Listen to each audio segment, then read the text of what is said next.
You are a walking embodiment of love. And that's what people love about you. That's what love's about. This video is sponsored by Rhonda and Cheryl. And I appreciate y'all supporting me on my journey for healing. Like, I really appreciate y'all for supporting me. Thank y'all so much.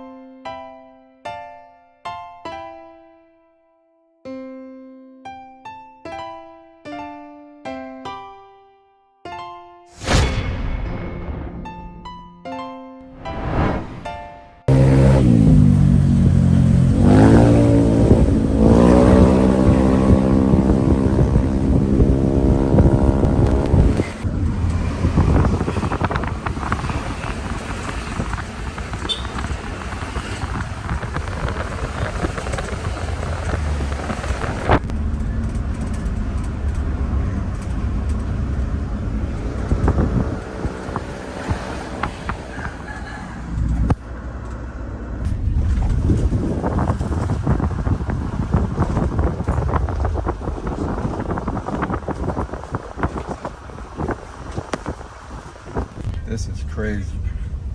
Heaven and Bali.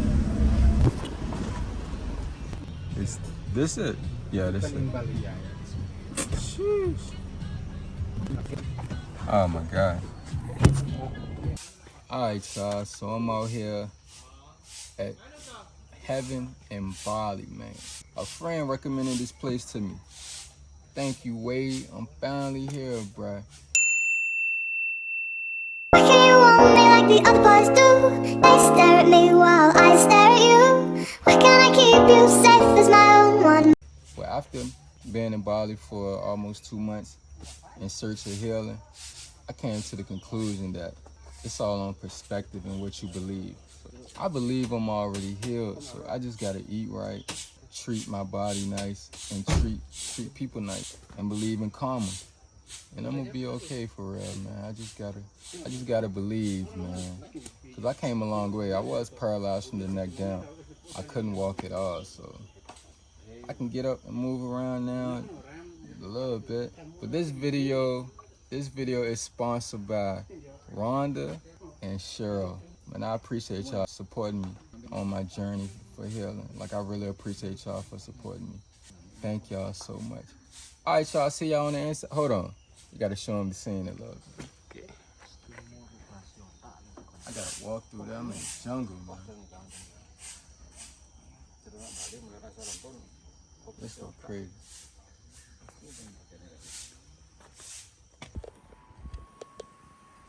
This is the tea.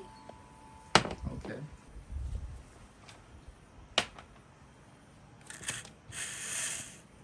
Thank you. Okay.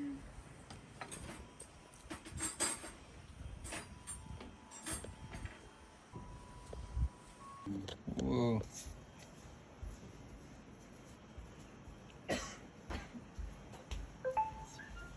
Thank you, Andrea. Welcome. Thank you, Andrea. Welcome. Eat as much as you like. Don't worry about leaving it. You can't manage. It was just absolutely amazing.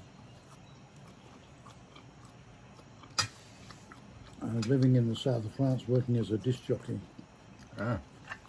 recording groups at the time, and they would come down from Paris to the south of France and bring me boxes of EPs and LPs, and I would then structure the whole evening with these music. Got to keep them all. See, you living in it, so it probably don't sound as cool to you. But you just saying, I was a DJ in France. That sounds amazing. It's like a movie. I tell you, man, I've had an absolutely amazing life. Raised on a farm in England, 2 beautiful pacifist loving parents. Sexually abused by a pedophile uncle when I was 5. Moved to Australia, got drafted, Vietnam War. Worked for a little while on a Formula One racing team. Developed a couple of Mini Coopers and raced those. Travelled around. An amazing life. Fulfilling my purpose and passion. I feel like people come to Bali, places like this, when they don't want to be found. Yeah. Nito and I lived in Houston in Texas. It was, and then we got together, so we lived in Singapore, we lived in Africa, lived in Middle East. You and your wife? Yep. Man. But she hadn't, while she'd interacted with American guests in the hotel industry, she'd never been to America. So we went to Boston in the middle of winter. She got to see.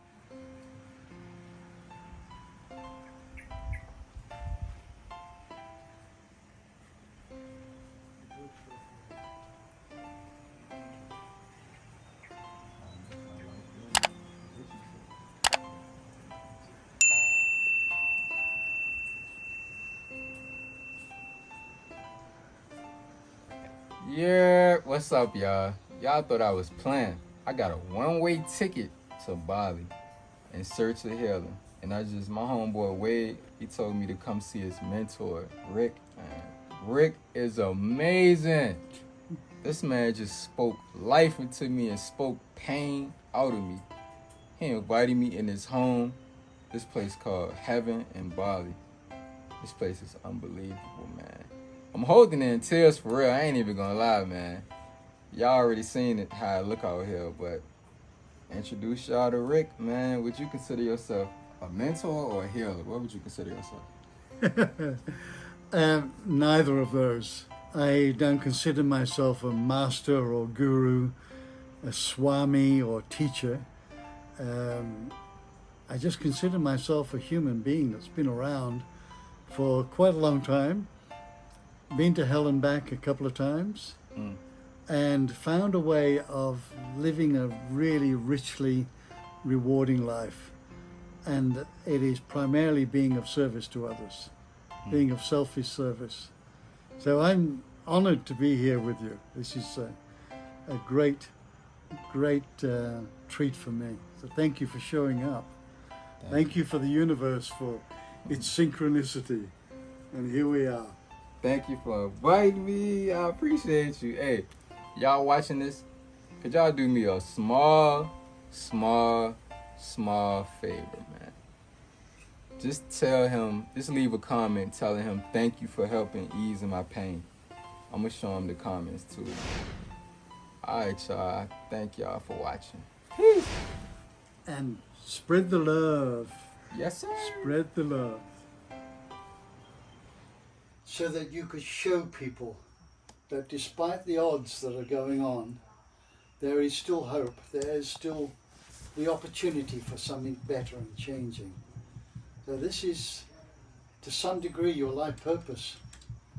Yeah, I'm grateful. I swear I'm grateful. I swear I am so grateful. Yeah. Because I remember being paralyzed from the neck down. So I can stand up and stuff, like get in the shower, sit down, walk to the kitchen and eat and stuff. But I used to think like, why me? Why I gotta be the sacrifice? So. Well, others have sacrificed their lives. Yeah. Along the way. And I and still you know who they are, and the Mahatma Gandhis and the Dr. Martin Luther Kings and John Lennon. They all sacrificed their life for their purpose. Yeah, and I care about my legacy too. That's one of my biggest things in life, my legacy. What are you going to be remembered for? Yeah, that's stuck on my brain. Isn't that beautiful? One of my biggest fears is being forgotten about when I die. Nobody's going to forget you, pal. Nobody's going to forget you. That beautiful smile and your determination and will, and a will to make a difference as well. Yeah, that's my whole thing. I tell people, no matter what you're going through, it always could be worse. It always could be worse, and it's all on perspective. And yet you've persevered. Yeah. You've persevered. How amazing. Since 2015, my mom, she was stressed out. She died in her sleep. That was crazy. I said, oh my God. My grandma had a heart attack. She died. My dad died in my room right beside me while we was talking. In 2015? No, this is since 2015. Okay. 2015. Just excuse me a minute. Peachy, come out of there. Come on out. Come on. We're recording here, Peaches. Come on out there. Every year since 2015. Come on out. Go on outside, please. Because we're recording. Go ahead. Good dog. Sorry. I love dogs. Yeah, every year since 2015, tragedy's been happening.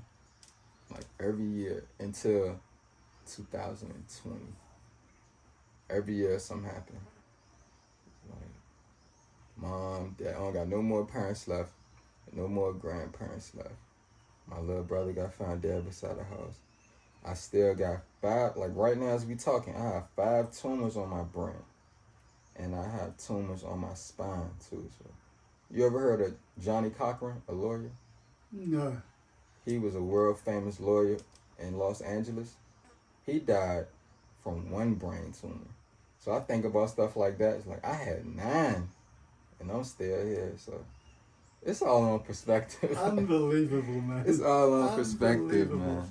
So you're grateful for every day you wake up. It's another day. Super grateful. Yeah. Now, I know you've had a lot of trauma and you've had a lot of physical challenges, but tell me, what have you gained from all this? I'm going to say I gained a lot of perspective.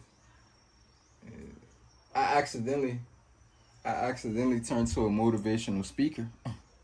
Like since this stuff been happening, I've been able to travel, speak in schools, speak in prisons, and I just meet people, make connections all over the world, like I'm doing now. It's like at first I was just going to regular places, like driving an hour away to the beach, or going to Las Vegas. Now I've been Australia, Fiji, Africa, London, Spain. I've been all over the place now. You've been invited, or did you take yourself there? Invited to song Australia. I just felt like going to Australia because I Googled what's the furthest place to travel from home, and Australia came up, so I went there. But schools and stuff, jails, people want me to be their mentors. Like, so I got a lot of friends. I got connections, grace. It's not all bad. No. You've turned it around. Yeah. You've turned it around. And in the end, you may have a lot of connections, but you'll never know the impact that you've left behind. Yeah, I ain't You know I never touched know so many what. people. That's one smile, those handful of words that you've spoken, the moving physically and then speaking from your heart, from the heart and soul. We never know how many people get impacted by that. And there's your legacy. And what's more, we don't need to know. The ego wants to find out, but we don't. We don't need to know it. We just know what we're doing is the right thing to do. Yeah, I feel like I'm doing the right thing. I just, what's your honest opinion? All right, so all this trauma I've been dealing with, being paralyzed from the neck down multiple times, brain tumors, spinal cord surgeries, all that stuff, being in the wheelchair. I can move now, I can walk a little bit now, do it by myself. But do you think I'm being greedy and wanting to walk like my old regular self? Or do you think I should be grateful that I even made it back this far? What you think? I think, I don't think it's greedy. I think there's a desire to be more mobile, because if you were more mobile, you would be able to reach more people. Yeah. So I don't see it as greed. And I think you are filled with gratitude and appreciation anyway. Yeah. So keep topping that up. You know, we often try to define love, right? Yeah. Love and consciousness are synonyms. But also, if we to define love, we can define it by the action, by our behavior.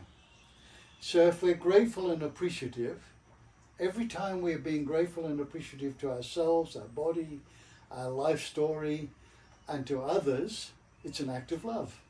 It's an act of self-love, and it's a love to someone else. Okay. Every time we have compassion for ourselves and others, it's an act of love. Right? Not hate or self-sabotage. Every time we are understanding of our own situation and the situations of other people, right, it's an act of love. Every time we are forgiving ourselves and other people, it's love. When we're being humble, right, it's an act of love. It's not brazen, look at me, how good I am. It's just quietly getting on with it, not making a bigger fuss, not trying to draw a lot of attention and fame and fortune, just getting on with what you need to do. And then the last one is bravery and courage. Every time we step out of our comfort zone, that's an act of love that we're doing for ourselves and we're doing it for others. So if you look at those 6, they're called virtues or values, heart values, you're doing them. You are doing them. How brave it is to do what you're doing. How appreciative you are. How understanding you are of yourself and others. Right? How forgiving. Right? If you weren't forgiving, you wouldn't be here now, man. Right? And how compassionate. They are all acts of love. Right? So you are a walking embodiment of love. And that's what people love about you. That's what love's about. And who do you know historically used to be like that? Yeah, Jesus. There you go. He showed us all those years ago. Jesus of Nazareth showed us all of those qualities, right? And I was a hippie in the 60s, right? And that was make love, not war. It was all about love. And this is, you're a walking embodiment of it. This is why you, at some level, conscious or unconsciously, you chose this path that would give you the opportunity to express this love that you have in your heart, in your mind, in your body. How amazing. But you're... Yeah, good. Is it okay with like that, or do you want it in a glass? I'll drink it like that, just You for sure? the experience. Okay. Thank you, man. That one. And I don't know if you like cookies, but we have What kind of cookies? cookies as well. Because the doctor told me I'm pre-diabetic, Right. so I got to chill out on the sugar. Okay. Yeah, sugar just make me pee all day, all night. So I'll take those away. Yeah. So, no. I miss eating sugar, though. I know it. I been there. I gotta ask you the question.